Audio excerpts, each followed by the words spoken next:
বলো। নমস্কার বন্ধুরা, এখন আমি ঘুম থেকে উঠলাম, তারপরে বাথরুম থেকে এলাম। এখন ওষুধ, এই যে সকালবেলা ওষুধ, এই ওষুধ খেতে হবে।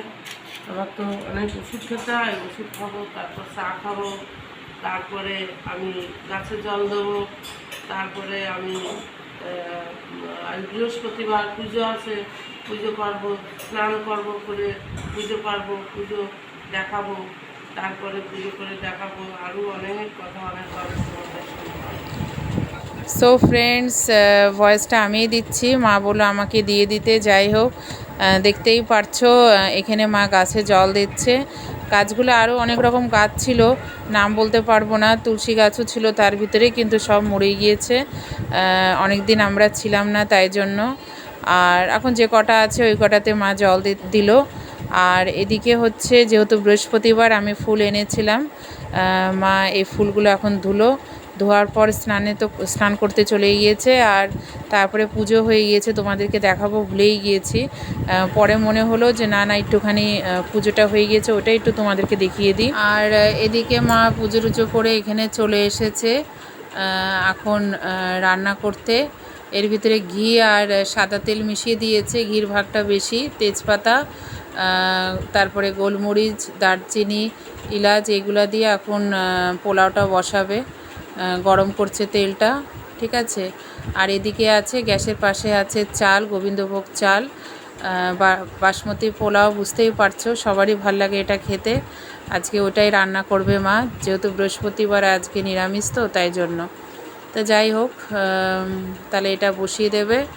আর এর সাথে হচ্ছে আলুর দম। কেমন লাগবে বলো তো?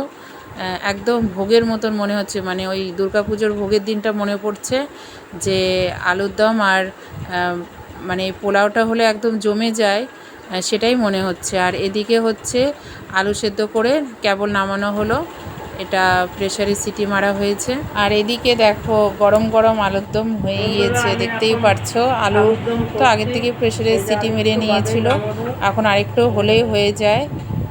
আর নামানোর আগে গরম মশলাটা দিয়ে দেবে।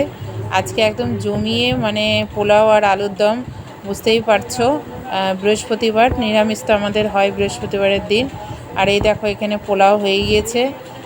এই পোলাওটা আমাদের রাত্রিবেলাও বেঁচে গিয়েছিলো, আমরা সবাই একটু করে খেয়ে নিলাম। যাই হোক, আর রুটি তো হয় রাত্রে। পোলাওটা এখানে মা ঢেলে রেখেছে, পরে এখান থেকে নিয়ে আমরা খেয়ে নেবো। আলুদমটা তো হচ্ছেই। আর এদিকে দেখো এখন আমরা খেতে বসে পড়েছি। মেয়ে আর ছেলে খাওয়া হয়ে গেছে, আমি মাকে দিচ্ছি, আমরা দুজনে একসাথে খেয়ে নিচ্ছি, ঠিক আছে। যাই হোক, এখন রাত 10টা বাজে। আমি কালকে অনেকগুলো রিপোর্ট দেবো, সকাল করে আজ খেতে বসলাম। তারপরে বিকালে তো ঘরটা পোছাপুছি করেছি, তারপরে গা কাপড় দিয়ে সন্ধে দিয়েছি, দিয়ে তারপর একটু টিভি কাজ বসেছি, এখন খেতে এলাম। কালকে অনেক রিপোর্ট আছে, ওই জন্য 10 মিনিটে খেতে এলাম। যাই হোক, তোমাদের এই পর্যন্ত দেখালাম, অন্য গল্প কালকে আবার শুনলাম।